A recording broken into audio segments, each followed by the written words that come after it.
Olá, no Alesp Cidadania de hoje vamos conhecer o trabalho da ONG Casa do Pequeno Cidadão, que oferece serviço de acolhimento institucional para crianças e adolescentes em situação de vulnerabilidade.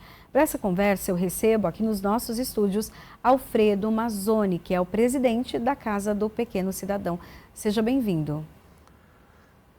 Eu agradeço antecipadamente o convite que nos fizeram e a oportunidade que estão nos dando de mostrarmos a Casa do Pequeno Cidadão.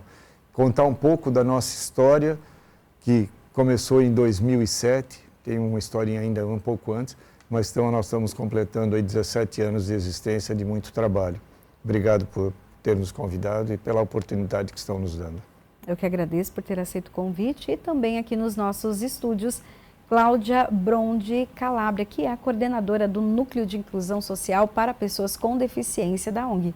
Olá. Seja bem-vinda. Obrigada, olá a todos. É uma excelente oportunidade poder estar aqui, divulgar, né, como o Alfredo contou, a Casa do Pequeno Cidadão, todas as vertentes que nós temos dentro da casa, vários trabalhos, serviços, desde acolhimento das crianças, adolescentes, as repúblicas, que a gente vai poder explicar com maiores detalhes, o núcleo de inclusão social para a pessoa com deficiência. Então, é um prazer estar aqui e poder compartilhar isso com vocês.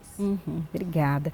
Alfredo, conta um pouco para a gente sobre a estrutura que tem a casa e também o dia a dia, como acontece lá. Então, a Casa do Pequeno Cidadão, ela originalmente, em 2007, quando ela começou, ela era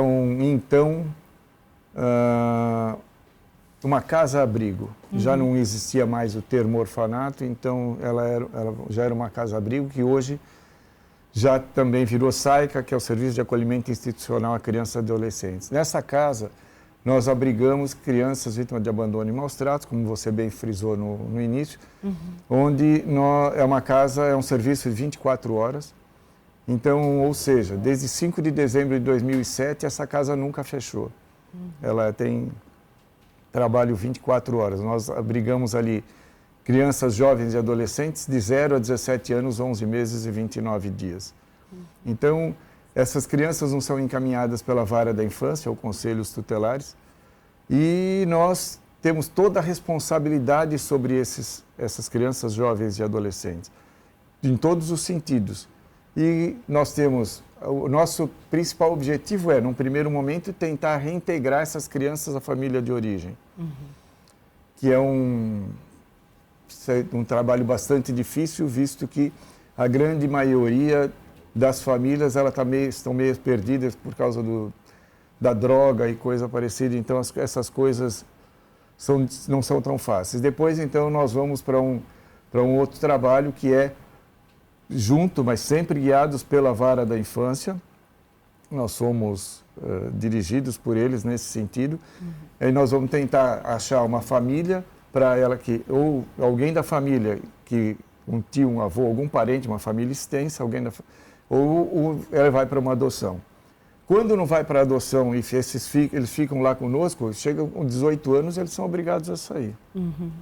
E foi aí que nós criamos a República Masculina, para dar oportunidade, porque eles ficam desesperados. Sim. Para onde eu vou, eu não tenho ninguém. Com certeza, quem os abrigaria de braços abertos seria a droga. Então, falamos, vamos tentar dificultar esse processo. E aí nós abrimos a República Masculina. As coisas foram acontecendo. A Casa do Pequeno Cidadão, o nome inteiro dela é Casa do Pequeno Cidadão Nossa Senhora Aparecida. Então, nós temos lá um serviço que é laico, mas que nós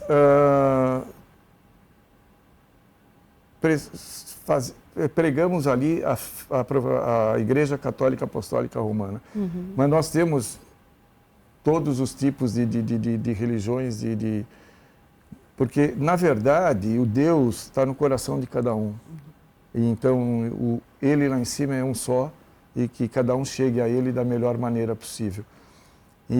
Mas nós acreditamos, temos essa fé de que nós temos a intercessão de Nossa Senhora Aparecida e ela vem nesses anos todos dirigindo esse nosso caminho e mostrando para a gente o que nós temos para fazer e o que nós não temos para fazer. Então, eu acho que uma das preocupações nossas é estarmos sempre muito ligados a Deus e a ela, e saber o que nós vamos fazer daqui para frente, né? Então, foi assim que nasceu a República Masculina. Depois nós tínhamos um menino com deficiência intelectual, chegou mais uma menina também com algum problema, eu encontrei com a nossa querida Cláudia, e nós criamos o NASPD, o Núcleo de Apoio e Inclusão Social para Pessoas com Deficiência, que fazemos um monte de coisa que ela seguramente vai explicar muito bem desse trabalho. Aí depois veio a necessidade da República Feminina, porque chegaram algumas meninas também aos 18 anos. E aí nós montamos também, por uma parceria que tivemos aí com uma empresa de computadores, uma sala gamer, onde na verdade o que a gente menos faz é gamer. Sim, nós trabalhamos para que o entorno todo consiga ter conhecimento do computador, de como trabalhar com ele e ajudar as pessoas que não têm essa facilidade. E agora estamos com outro projeto, que estamos lançando dia 20 de fevereiro agora, uma nova casa que devemos abrir. E isso é uma oportunidade ainda maior. E chegou em cima da hora, que nós vamos abrir um núcleo de convivência para idosos. Olha só. Não é é realmente para você dar o que fazer para o idoso, não é um serviço 24 horas, mas sim ir buscá-lo, trazê-lo, ou mesmo tentar atendê-lo em casa, para que ele tenha alguma coisa para fazer, porque o idoso ele precisa de motivação e de uma série de coisas para que a gente consiga fazer porque determinadas doenças talvez não cheguem ou cheguem mais tarde, né? Então, o idoso, tem muitos ainda que tem muita vida, e eu tive uma experiência uns 14 anos atrás, de uma integração entre a Casa do Pequeno Cidadão e uma casa de idosos, onde foi uma experiência muito linda, porque o idoso e a criança, eles são muito capazes de se integrar. Então, que sejamos abençoados e daqui para frente mais conhecidos, e que nós vivemos única e exclusivamente de doações. Nós não temos convênio com nenhuma entidade, então com prefeitura, com nada. Então é um trabalho árduo. Como eu sempre digo, nós na Casa do Pequeno Cidadão, nós vendemos verdade, mas principalmente entregamos essa verdade. Eu acho que isso faz com que nós tenhamos o nosso processo talvez um pouco mais retardado, mas lá nós só vivemos na verdade. Então, mais uma vez, obrigado pela oportunidade. Imagina. Cláudia, conta um pouco para a gente sobre o atendimento à pessoa com deficiência, né, que vocês também especializaram aí nesse assunto. Isso, o NASPD, né? Ele é um núcleo de inclusão social que atende pessoas com a deficiência. A gente entende essa necessidade porque nós recebemos, né, muitas pessoas, né, dos serviços que eu falo que a gente trabalha em parceria com a rede, que é CRAS, que é CRES, que é as UBS, CAPES, e cada vez mais a gente vem recebendo pessoas com deficiência que principalmente saíram do período escolar e não tem para onde ir, não tem o que fazer. É como se tivesse uma lacuna na nossa sociedade, né, para essas pessoas. Então, veio toda a questão educacional, da inclusão, né, educacional, mas parece que acaba. E esses jovens acabam se tornando jovens sem destino, sem saber o que fazer da vida. Muitos acabam, inclusive, desenvolvendo quadros de depressão e uma série de outras questões, ansiedade, enfim. Então, o NASPD, ele vem com uma proposta de desenvolvimento social, onde a gente trabalha com diversas atividades. Nós temos capoeira, atividade física, artes, desenvolvimento cognitivo, expressão corporal, música, computação, são atividades que vão ajudar no desenvolvimento, favorecer essa integração, né? E junto a isso, nós criamos também o programa de empregabilidade. Porque a pessoa com deficiência, ela também tem o total direito de trabalhar e ter a sua própria vida. Então é muito importante, principalmente para esses jovens que terminaram o ensino médio, estão terminando, ter essa transição para essa fase adulta e poder, simplesmente igual todo mundo, trabalhar, né? E ter uma vida e criar sua autonomia, sua independência. Então a gente vem... uma coisa que a gente conversa muito com os jovens e com todas as pessoas que nós recebemos, não só os jovens, mas os idosos, inclusive crianças, que lá a gente atende a partir de 7 anos de idade, aí sem limite, temos os idosos também. Porque a gente fala hoje, né, muito a questão do empoderamento, né, da pessoa, dela ter voz, dela ser ouvida. Então, o trabalho que é desenvolvido com eles, e a gente conversa muito com as famílias, que isso tem que começar ali com 0 anos, né? Quando a criança nasce, a gente já tem que estar preocupado e desenvolvendo essa pessoa para que ela tenha a sua opinião, para que ela conquiste o seu espaço, para que ela possa ir se desenvolvendo já com uma série com uma autoestima boa. Mesmo as pessoas que a gente fala que tem uma deficiência mais significativa, né? Que é importante também a gente falar desses termos novos, né? A gente não fala mais pessoa especial, criança especial, né? Portador, isso daí já caiu. Então, antes de qualquer pessoa, antes de qualquer coisa, são pessoas. Sim. E é isso que importa, né? E dentro das suas características próprias. Então, mesmo aquelas pessoas que têm uma deficiência que a gente fala mais significativa, pessoas que precisam de um maior nível de apoio, a gente tem que incentivar o máximo possível da sua autonomia e nós não podemos, como a gente fala, nós não temos o direito de dar o direito a, né? Não podemos tirar esse direito dessas pessoas. Então, a gente incentiva muito isso dentro do núcleo. E com resultados muito bacanas, que eu acho que é isso que importa. Eu acho que vem lá desde o SAICA, com as repúblicas, né? De jovens que foram, de crianças que voltaram para o ambiente familiar e que estão, porque tem um acompanhamento quando isso acontece, então, que estão muito bem. Crianças que foram adotadas, recebemos visitas, né, Alfredo, até recentemente, de crianças que saíram, foram adotadas e foram nos visitar e que estão muito bem. Jovens da República que chegaram sem esperança nenhuma e estão trabalhando, estão estudando, conseguiram, né, um plano de fazer carreira com um sucesso assim, muito bacana.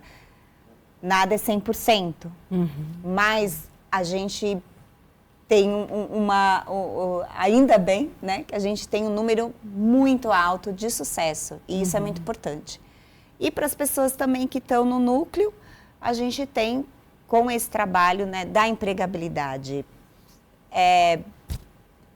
eu posso dizer para vocês que a gente está que a gente bate metas, né, todo ano. A gente está com 98% das nossas metas batidas em todos os programas. Então, assim, é um índice que a gente considera muito bom e alto, né?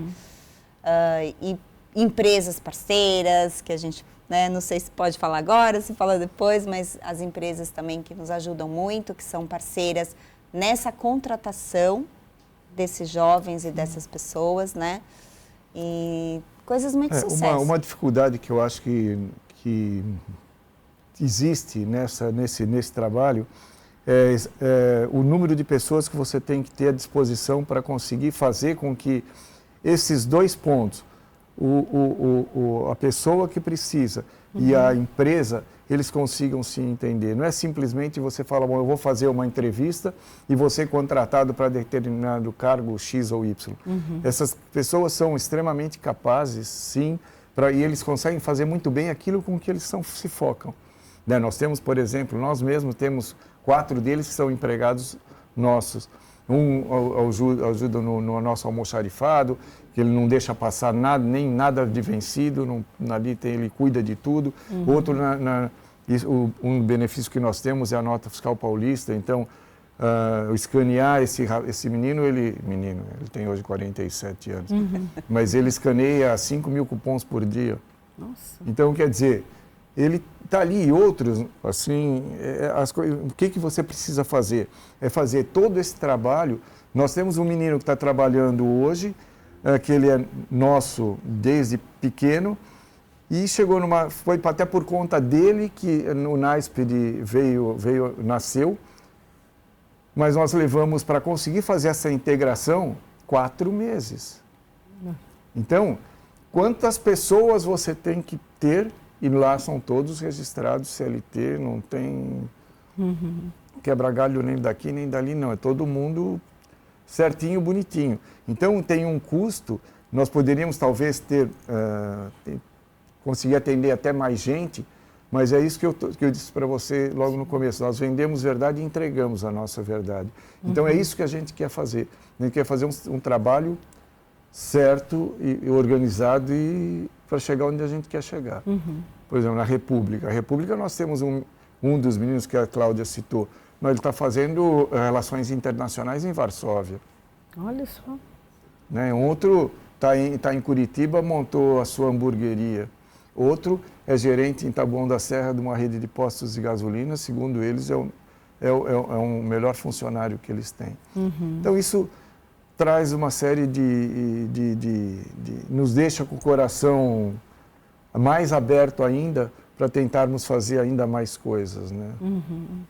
Aí, esse centro ele acaba atendendo as pessoas até ali pertinho já para completar os 18 anos.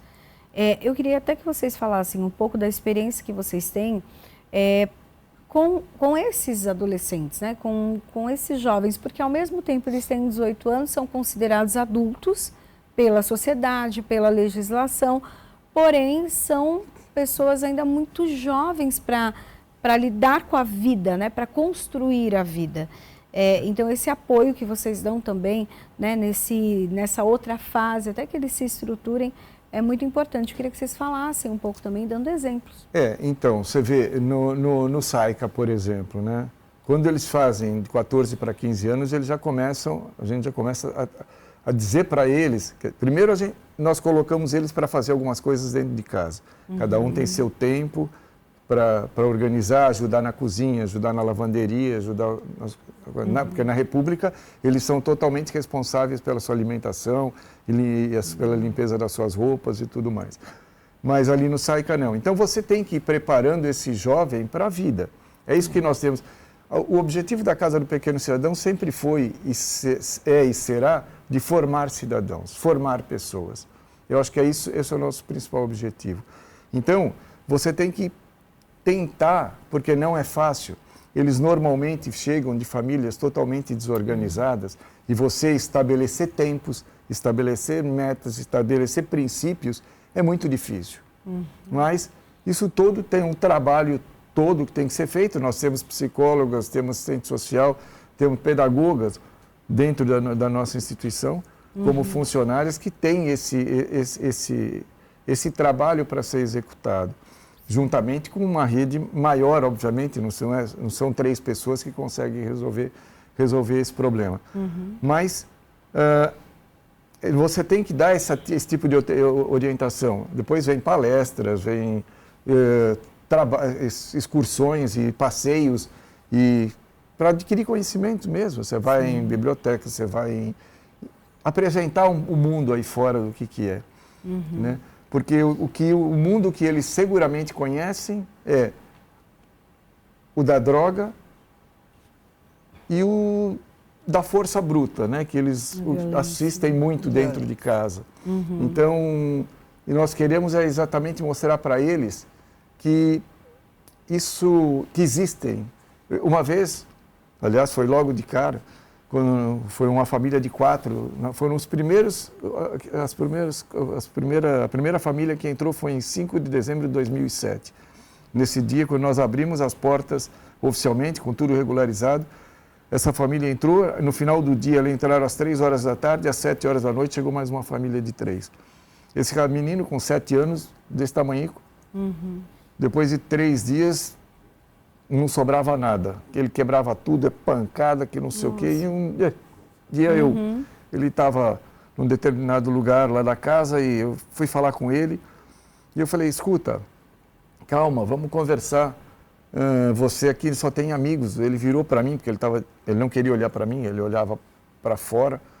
Ele olhou para mim, ele pôs o dedo no meu nariz e falou, amigo não existe. Eu falei, existe sim, senhora.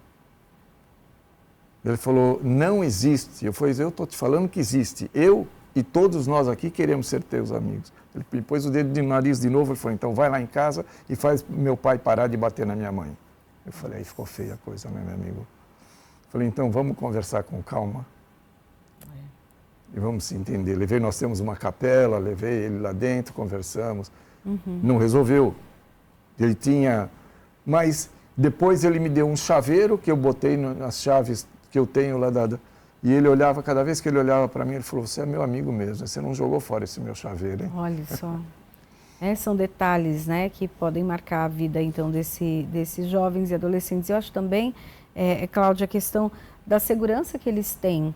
Porque a gente imagina, né, o pânico que deve ser quando você já não tem ali o apoio da sua família, né? Eu acho que quando já tem aquele medo, né, do que é novo, do que é diferente, imagina não ter, né, e ter que enfrentar a vida. Então, o apoio que vocês dão é fundamental, né? Não é fácil, né? Você imagina uma criança, mesmo ela estando numa situação de vulnerabilidade, sofrendo, às vezes, abuso e violência dentro do lar, ela é tirada e ela é colocada num lugar onde ela não sabe o que vai acontecer com ela, né?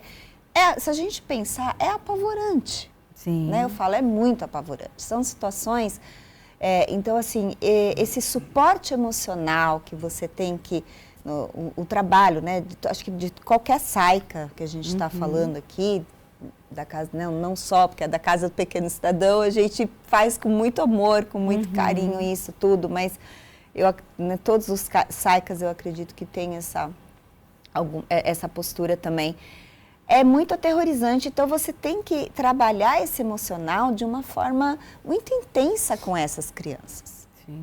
Né? Muito intensa. É uma demanda muito grande. E ela passa, né, aquilo tem que ser o novo lar dela. Ela tem que incorporar aquilo, entender que ali ela está protegida, que ali não vai acontecer nada demais, né, nada de mal para ela. E que a gente está ali para ajudar, né, para fortalecê-la, para que ela consiga, né, superar esses traumas todos que ela viveu. Então, eu falo, é um lar onde crianças se encontram de formas diferentes e que ali juntas, né, com o amor de todos os profissionais, com muita, eu falo, a gente tem uma equipe técnica muito boa, né? Para ajudar essa pessoa, essa criança a superar aquilo e viver de novo. É viver de novo, né? Então é muito importante isso. Muitas vezes as pessoas pensam, falam, vai para lá, não vai para a escola. Sim, vai para a escola. Vai para lá, não tem. Sim, faz terapia, sim, se precisa. Faz esporte, sim. Nós temos uma bailarina maravilhosa que se identificou com isso. A gente já teve corredor. Está no Teatro Municipal. Está no Teatro Municipal. No Balé do Teatro Municipal.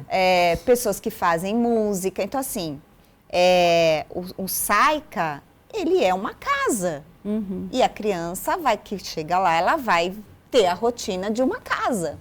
Vai acordar, vai para a escola, ela vai brincar, ela vai assistir o programa dela de TV, ela vai viver, vai almoçar, vai jantar. Ela é a casa dela. Então, E isso também, né, que a gente falou, o quanto é importante quando vai entrando nessa fase da adolescência, se não saiu, permanece lá, e ajustando, preparando, né, mostrando que porque ele vai sair. Então, a gente tem que tentar. Esse jovem que tem a deficiência intelectual, que já completou 18 anos e que a gente está segurando ali para soltar, né? Porque com 18 anos automaticamente ele teria que sair. Então foi feito por exemplo, todo um trabalho, mesmo ele tendo a deficiência. Ele trabalha, né, dentro de uma empresa. Então, 4 meses a gente levou. Por quê? Porque a gente tinha que dar autonomia, ele tinha que sair, aprender o caminho e sozinho, sair da escola e sozinho, ir trabalhar, voltar. Então, para vocês terem uma ideia, foi um trabalho onde uma pessoa saía com ele da escola, nisso a gente fazia todo o trajeto a pé, ia buscar, ia, voltava. E quando a gente sentiu que ele já estava entendendo, já estava decorando, aí um ficava num lugar, outro ficava no outro ficava... Aí a gente ia vendo ele passar para ver se ele estava fazendo o caminho corretamente. E assim foi todo o processo até ele falar e ele também se sentir seguro e falar, não precisa mais, eu já sei sozinho, né? Então, assim, são várias etapas, né? E essa metodologia que a gente usa, que é o emprego apoiado, que é uma metodologia que ela não é nova, não foi invenção nossa, ela surgiu na década de 80 nos Estados Unidos, é uma metodologia muito forte. Aqui no Brasil, a Casa do Pequeno Cidadão, nós somos afiliados à FANEA, que é a Federação Nacional de Emprego Apoiado. Nós temos também, na Europa, as federações são enormes, tem a Federação Europeia de Emprego Apoiado. Então, assim, não é uma metodologia que tiramos da cartola, né? É uma metodologia realmente efetiva.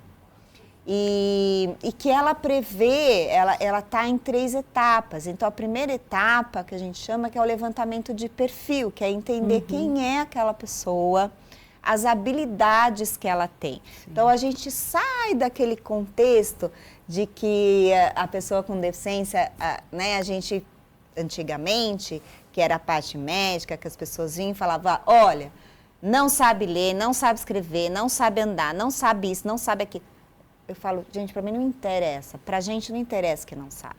Eu vou analisar as habilidades e as potencialidades. Né? O que ele não sabe, a gente já sabe que ele não sabe. Não é isso que eu quero valorizar, não é isso que eu quero descobrir. Eu quero descobrir o que ele tem de legal, qual é a habilidade que ele tem, porque é essa habilidade que eu vou aproveitar para fazer a inserção dele e a inclusão dele no mundo. Então, a gente trabalha esse levantamento de perfil, por isso que a gente chama de descoberta, é uma análise de tudo isso. Então, a gente é muito individualizado, a gente começa dentro do ambiente familiar, vai expandindo para entender esse conhecimento, como ele se relaciona com a família, como ele se relaciona com a comunidade, como ele se relaciona com os lugares que ele frequenta, vai entendendo toda essa dinâmica, né, todo esse comportamento, entendendo quais são os apoios que ele vai precisar, que tipo de apoio que a gente vai ter que dar para essa pessoa para ela chegar lá. Então, é um levantamento de perfil bem completinho. Feito isso, nós vamos em busca da vaga de emprego. E aí, vamos atrás das empresas, que é a parte difícil. Porque a empresa, a gente faz todo um trabalho de suporte para essa empresa. Bom, nós vamos fazer um rápido intervalo. Na volta, a gente continua desse ponto, falando da questão da empregabilidade. Porque o emprego é que vai trazer ali a independência, né, para esses jovens. Então, daqui a pouquinho a gente vem com esses detalhes para você. Fica com a gente.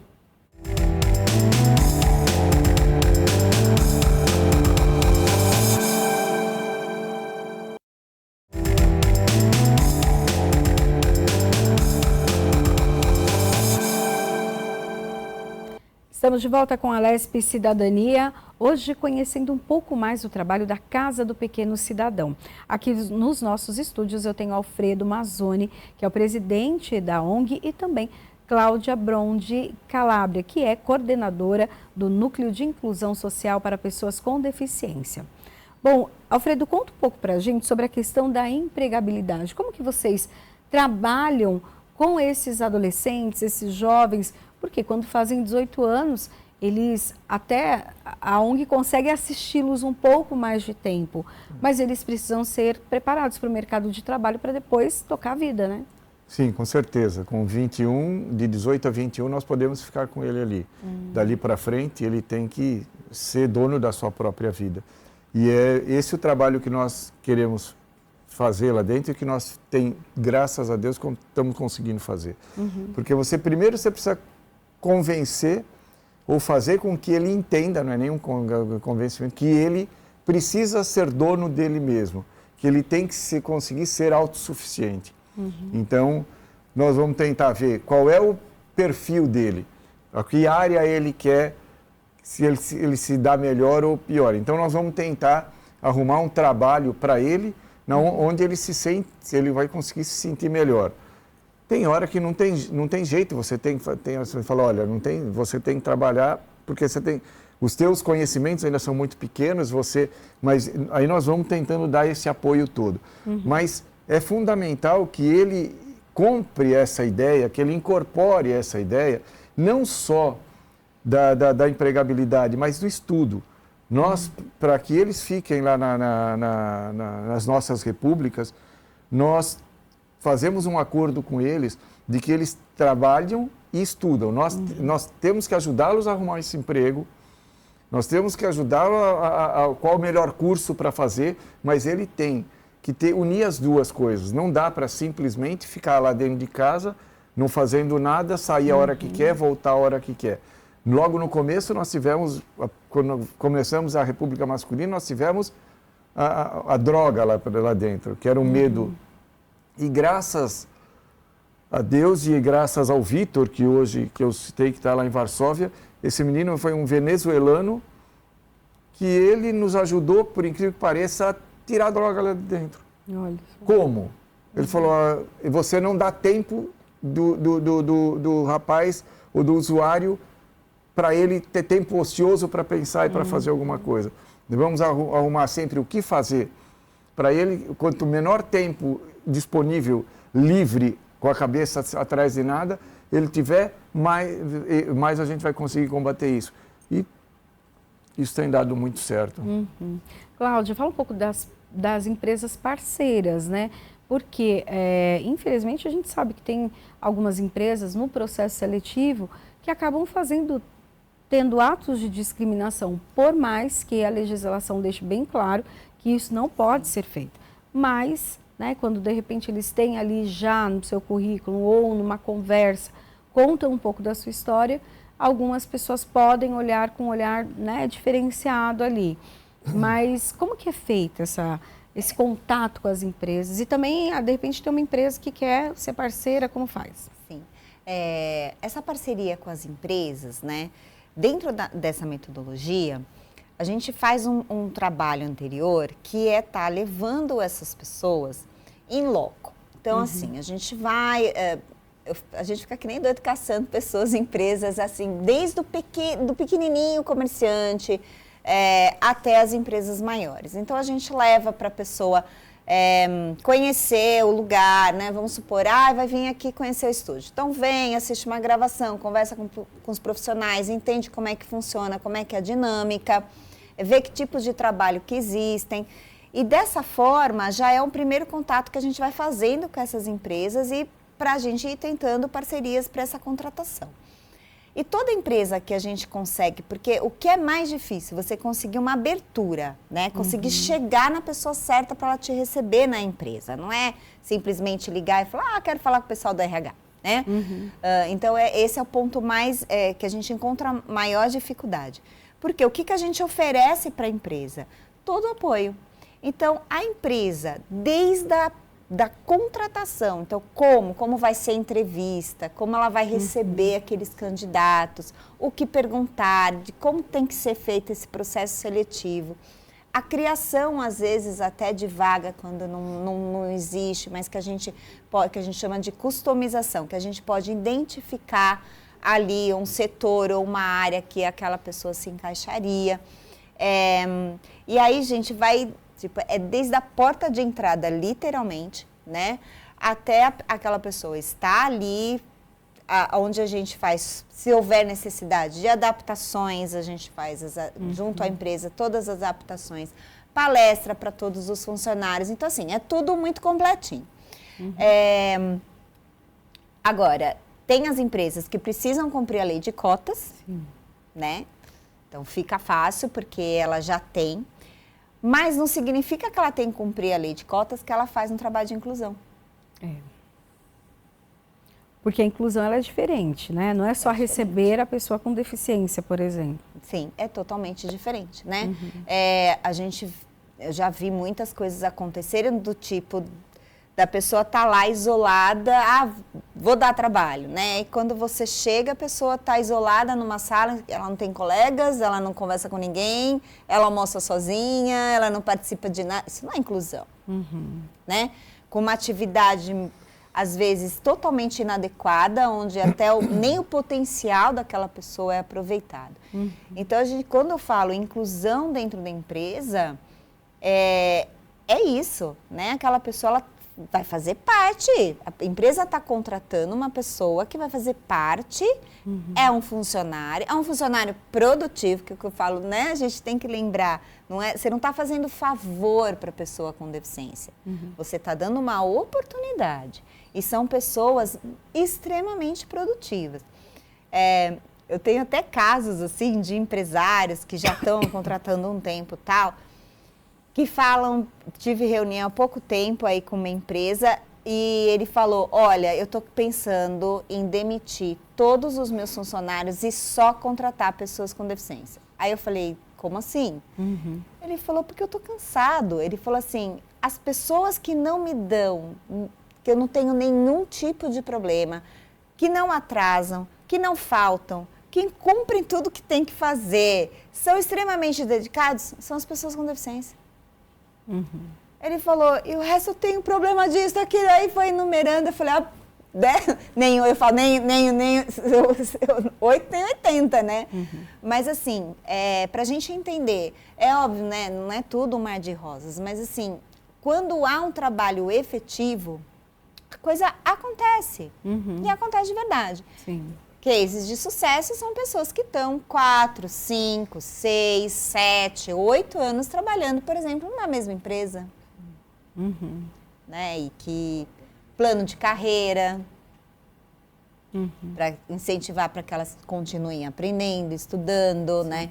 Isso é uma empresa inclusiva. Bacana. Então, vocês viram que nós temos arrumar emprego para os jovens das repúblicas, é um tipo de emprego, e outro para os nossos atendidos no NAESPD, né? Então, é emprego pra caramba. Empresas são muito bem-vindas, né? É só entrar em contato com a gente, que a gente, enfim, marca a reunião, vai para a empresa, conhece, faz todo o projeto que for necessário e, gente, totalmente gratuito. Vamos falar agora de um projeto que está para sair no papel, né? Do papel.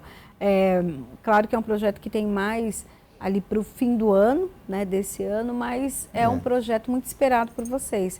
É o espaço ali para receber as pessoas idosas. Conta um pouco para a gente. Então, na verdade, assim, é uma coisa que nós, conversando internamente, chegamos a uma conclusão que nós tínhamos que fechar um ciclo. Então, hoje, nós atendíamos de 0 anos no SAICA até 18, estendendo para o NAESPD, que nós não temos limite de idade, mas nós temos gente lá, inclusive, com 60, com 65 anos.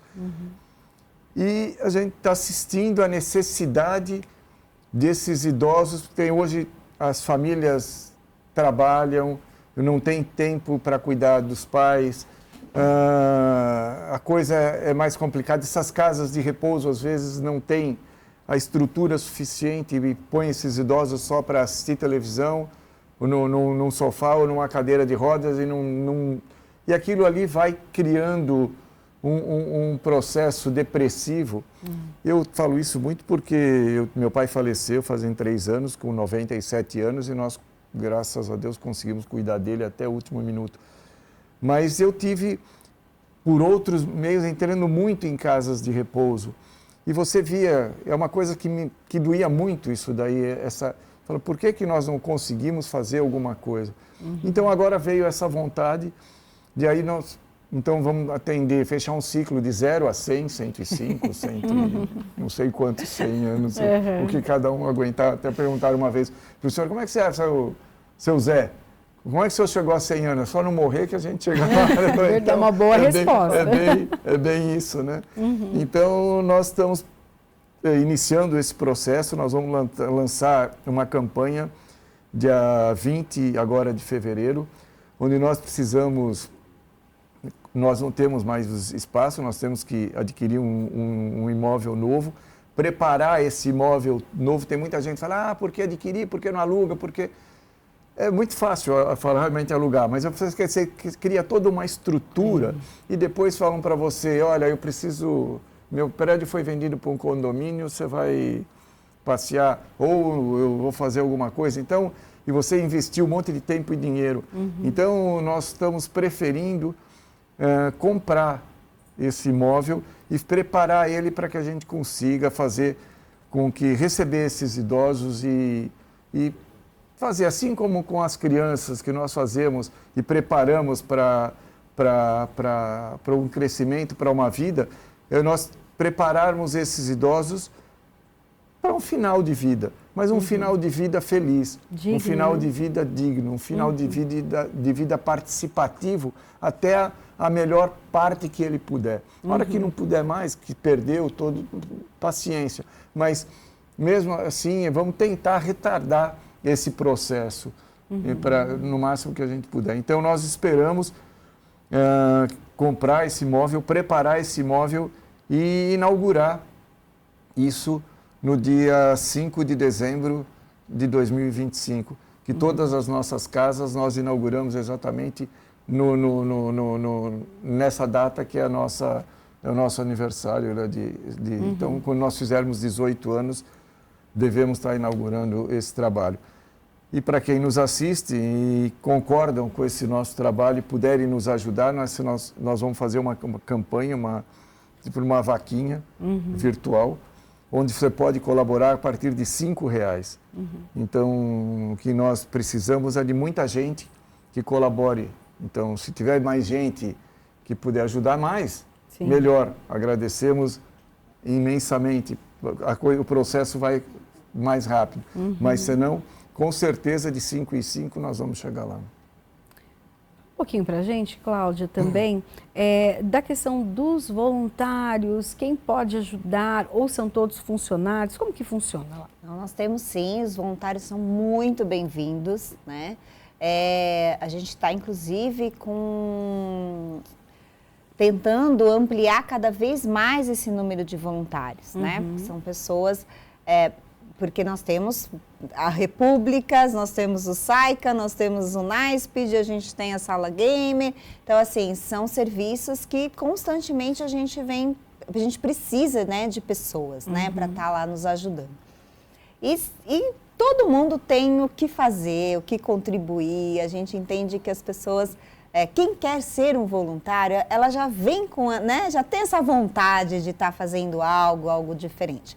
Então, todas as pessoas são muito bem-vindas.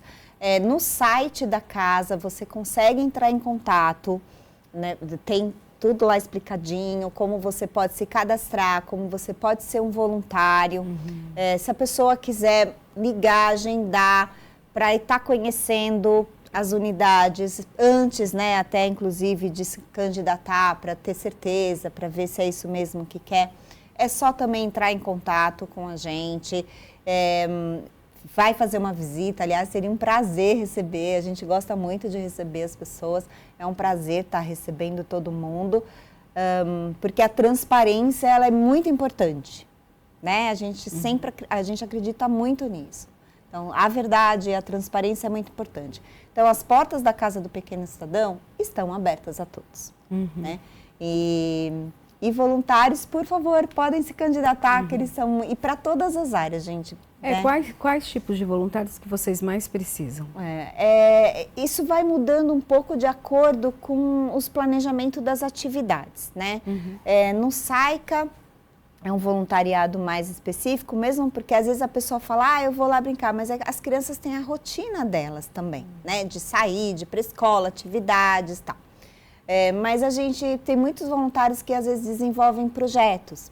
Então, uma fisioterapeuta, uma pedagoga, uma fono, reforço escolar, que é muito importante, para fazer um trabalho específico ali. Às vezes, um projeto de artes ou algum outro projeto que a pessoa, uma aula de dança, uma capoeira, alguma atividade específica, música, né? Todos esses tipos de atividades lúdicas são muito bem-vindas.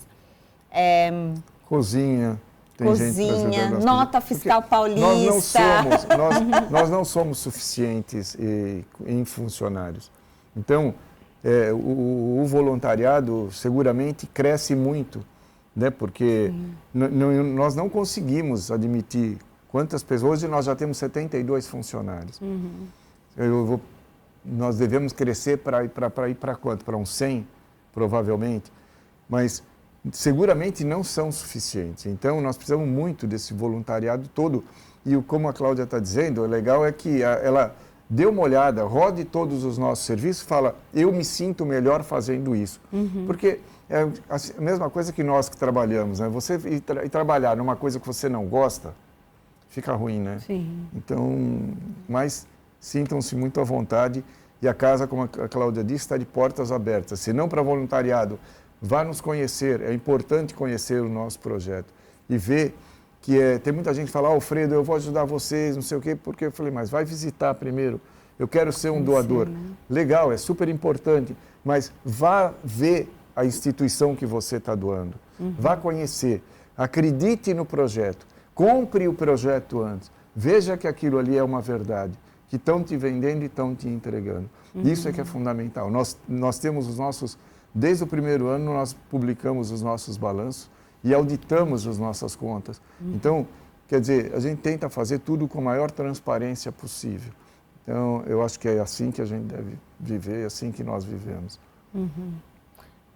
Cláudia, e tem então o caminho ali no site, né, para fazer também essa questão de se tornar um voluntário. Mas e se alguém quiser fazer uma doação? Né? A gente sabe que daqui a pouquinho Páscoa, Dia das Crianças, e como funciona essa parte? Então, acaba sendo pelo mesmo caminho, né? A pessoa pode entrar em contato e ela pode estar fazendo as doações. Aliás, doações, né, de alimentos, produtos de higiene, fraldas, roupas, são muito bem-vindas, né? E porque a gente consome, né? Imagina, é muita coisa ali, né? Muita coisa. Todo mundo come bem, graças a Deus. A gente consome bastante. Então, todo tipo de doação, também é muito bem-vindo. Então, a gente inclusive tem pessoas que podem estar indo buscar, dependendo, né, da distância, essa doação. A gente consegue isso também, voluntário ou não, a gente consegue também trabalhar dessa forma. Então, é muito simples, entre em contato, a gente vai dar todas as explicações necessárias, no site tem todos os telefones, como fazer, como doar. Se a pessoa quiser se tornar um doador automático de nota fiscal paulista, se ela quiser ser um contribuinte, se ela quiser fazer uma doação pontual, um ovo de Páscoa, um chocolate, enfim, o produto de higiene, ela pode estar indo fazer essa doação, tá? Em qualquer uma das unidades, e a gente vai estar recebendo e a gente encaminha para todas. Se você é um comerciante que está nos assistindo e tem cupons fiscais que você vai... eu registrei, mas eu não uso para nada, encaminhe para a Casa do Pequeno Cidadão. Para nós faz muita diferença. Nos ajuda muito, muito, muito nesse sentido também. E depois tem também a doação automática na nota fiscal paulista, mas... Levamos a urninha, deixamos lá para colocar os cupons fiscais, passamos para pegar. Isso ajuda muito. Bom, eu quero agradecer a participação hoje aqui de vocês, né, de contar um pouquinho do trabalho que é feito na ONG, né, e pela ONG, para as crianças e adolescentes e futuramente aí idosos também, né? Eu conversei com o Alfredo Mazzoni, que é o presidente da Casa do Pequeno Cidadão. Muito obrigada, as considerações finais. Quem agradece somos nós, eu particularmente, em nome de todos os nossos assistidos, de nossa diretoria, convidamos a todos para que venham nos conhecer e já quero deixar aqui uma pendência, um apêndice, né? Para quando nós lançarmos e abrirmos oficialmente a casa, o serviço do idoso, que nós possamos retornar aqui, ou talvez fazer até algum filme, alguma coisa lá, para que a gente mostre para essa nossa sociedade que nós também estamos entregando esse serviço a que estamos prometendo entregar. Então, o que eu posso dizer? Obrigado e sintam-se todos convidados a nos ajudar, porque sozinho ninguém faz nada. Sim. Então já estamos convidando para o fim do ano, aí perto da inauguração, para conversarmos sobre. Sim. Bom, também agradeço Cláudia Brondi Calabria, que é coordenadora do Núcleo de Inclusão Social para Pessoas com Deficiência. Obrigada. Eu agradeço, muito obrigada. Obrigada. O Alesp Cidadania fica por aqui, a gente se encontra na programação da Rede Alesp. Até o próximo programa. Tchau, tchau.